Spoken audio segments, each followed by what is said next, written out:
warahmatullahi wabarakatuh. Alhamdulillahirabbil alamin. Hari ini kita diberikan nikmat sehat sehingga kita bisa beraktivitas. Salam kita sampaikan kepada junjungan kita Nabi besar Muhammad sallallahu alaihi wasallam dengan salawat Allahumma shalli ala sayyidina Muhammad wa ala sayyidina Muhammad. Hari ini dan seterusnya semua kita akan selalu diberikan nikmat sehat oleh Allah, rezeki yang barokah, usia yang barokah, dan bisa bermanfaat kepada orang lain. Dalam video yang akan kita tampilkan ini, terlebih dulu marilah kita melihat, mencermati dan ambil hikmah dari video ini. Allahumma shalli ala sayyidina Muhammad. Salawat salam kita sampaikan kepada junjungan kita Nabi besar Muhammad sallallahu alaihi wasallam. Semoga kita akan mendapat syafaatnya. Saudara-saudara, semoga video ini bermanfaat bagi Anda sekalian. Video ini akan mengupas bagaimana dahsyatnya sholawat, bagaimana hebatnya sholawat yang akan disampaikan oleh Habib Ahmad Al-Habsyi. Marilah kita dengarkan dengan ikhlas. Semoga menjadi ilmu yang bermanfaat untuk kita semua. Semoga kita menjadikan orang yang selalu rindu akan Rasulullah sallallahu alaihi wasallam. Marilah kita simak videonya. Allahumma shalli ala Muhammad.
Bahkan dulu ada satu orang punya utang 500 dinar.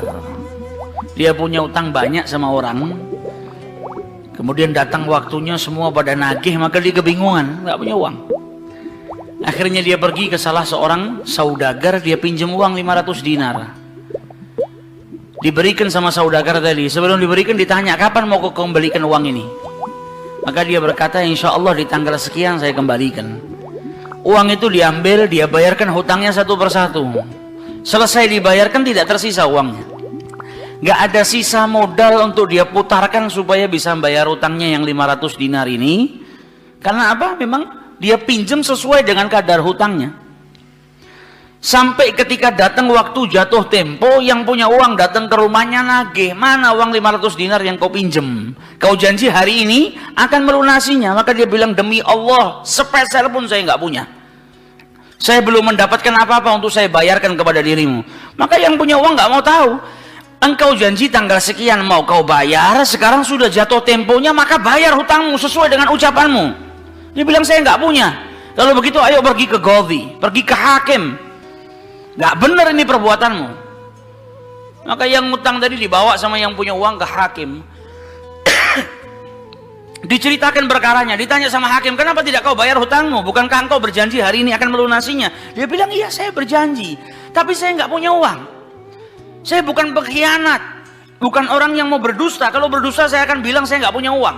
Nggak ada perjanjian di sini, nggak ada bukti. Tapi saya ngaku kalau saya punya hutang dan hari ini saya nggak punya uang untuk saya bayarkan.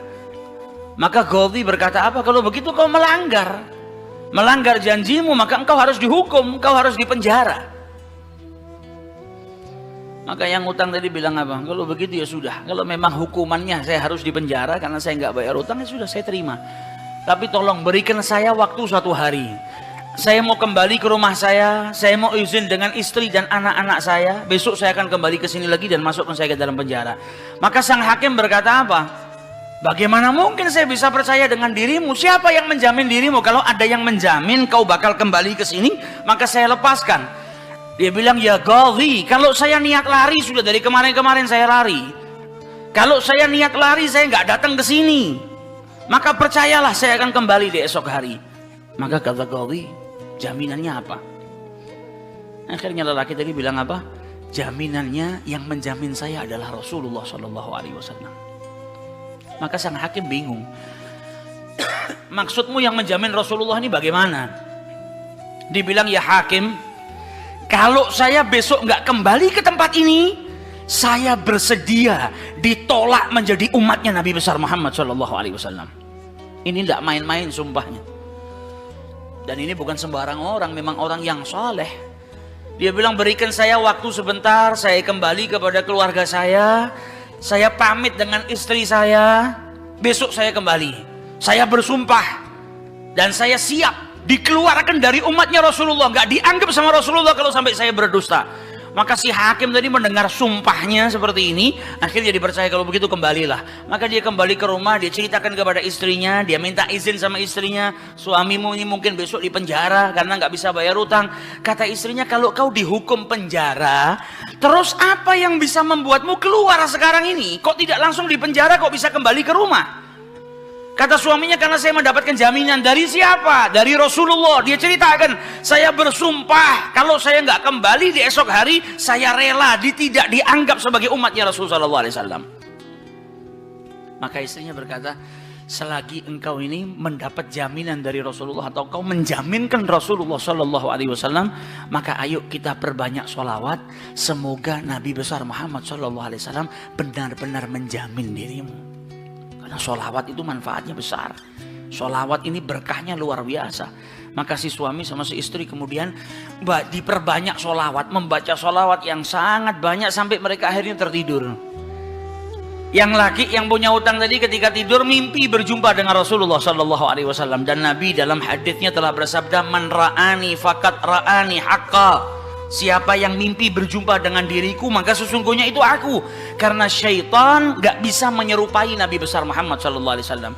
Dan orang yang dalam hatinya ada mahabbah, orang yang rindu, orang yang membersihkan dirinya, orang yang memang benar-benar ingin berjumpa dengan Rasulullah SAW, akan diperjumpakan oleh Allah Subhanahu Wa Taala dalam mimpinya ataupun dalam keadaan yaqdzatan. Karena Nabi pun menjelaskan ada orang-orang yang bisa melihat Rasulullah SAW dalam keadaan sadar. Ini yang punya utang tadi mimpi ketemu Rasulullah SAW. Dalam mimpinya apa kata Rasulullah? Kau jangan takut, jangan gelisah. Orang yang mahabbah.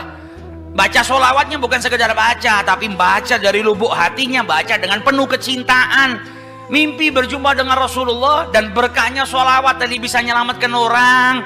Hajat-hajatnya bisa dikabulkan, dapat pertolongan dari Allah Subhanahu Wa Taala. Maka dalam mimpinya Rasulullah bilang apa? Besok pagi kau pergi, idhab ilal wali, pergi ke gubernur di tempatmu itu, bilang sama gubernur tadi, Rasulullah mengucapkan salam kepadamu, dan sampaikan kepada si gubernur, kalau setiap hari dia bersolawat kepada Rasulullah sebanyak 1000 kali, itu solawatnya sampai kepada Nabi Muhammad. Dan sampaikan kepada si gubernur, tadi malam dia itu kebingungan, baca solawat sudah 1000 atau belum. Ada salah dalam menghitung sehingga dia itu gelisah, saya sudah 1000 atau belum. Maka sampaikan kepada gubernur itu bahwasanya sholawatnya sudah sampai 1000, jadi dia nggak perlu gelisah. Bangun dari tidur, dia mau kembali ke Ghazi, tapi sebelumnya dia pergi ke wali, pergi ke gubernur tadi. Sampai di rumahnya gubernur, dia sampaikan, wahai wali, wahai gubernur, Rasulullah menitipkan salam kepadamu. Kaget dia.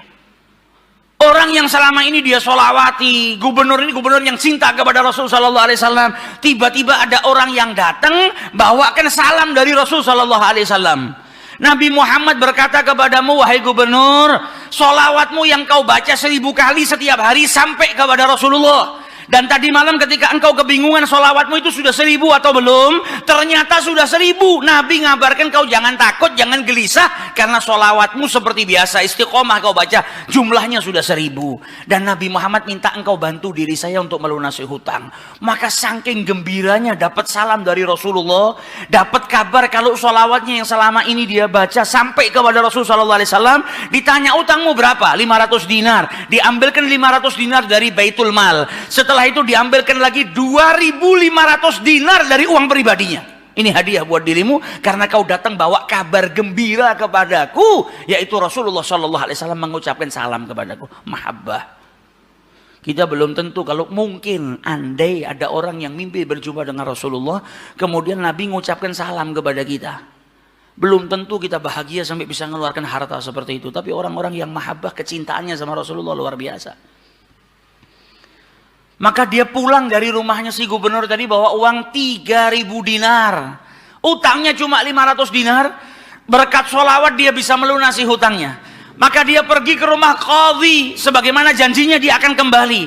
Dia ketuk pintu rumah qadhi, maka qadhi tadi ketika buka pintunya langsung memeluk orang tersebut, nangis yang luar biasa dan berkata apa? Alhamdulillah, berkat dirimu tadi malam saya mimpi ketemu Rasulullah SAW. Kata Rasulullah apa? Kalau engkau membantu orang yang punya utang itu untuk melunasi hutangnya, maka aku akan membantumu kelak di hari kiamat. Diambilkan uang 500 dinar diberikan kepada orang tersebut.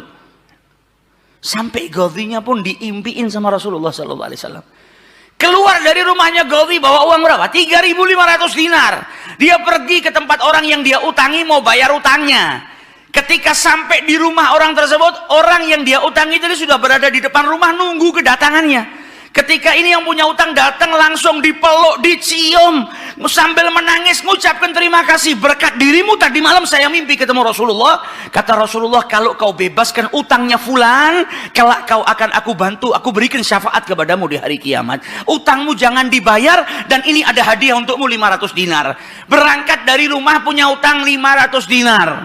Berkat mimpi berjumpa dengan Rasulullah, utangnya terlunaskan dan ada tambahan 4.000 dinar. Berkat apa? Berkat sholawat yang dibaca kepada Rasulullah SAW. Jadi kita kalau baca sholawat ini bukan hanya berkahnya nanti di akhirat, bukan hanya nanti kita dapat syafaatnya Nabi, bukan hanya nanti kita dapat tempat yang dekat dengan Rasulullah SAW. Bahkan di dunia kalau kita ada situasi yang tidak menyenangkan, ada masalah, ada apapun, semuanya bisa hilang berkah daripada sholawatnya yang kita baca kepada Rasulullah SAW. Karena satu sholawat dibalas dengan 10 rahmat. Satu rahmatnya Allah, kita punya masalah sebesar apapun bisa hilang kalau kita mendapatkan satu rahmat dari Allah Subhanahu wa taala. Sedangkan orang yang bersolawat kepada Rasulullah SAW, maka dia mendapatkan 10 rahmat daripada Allah Subhanahu wa taala. Allahumma salli ala Sayyidina Muhammad. Allahumma salli alaihi. Alhamdulillah, setelah kita mencermati videonya, semoga kita dapat mengambil hikmahnya, semoga kita dapat mengambil ilmunya dari Habib Ahmad Al-Habsyi. Kalau kita anggap bahwa itu semua ijazah, marilah kita lakukan dengan niatan ikhlas, dengan niatan lillahi ta'ala, dengan niatan rasa cinta kita kepada Rasulullah Sallallahu Alaihi Wasallam.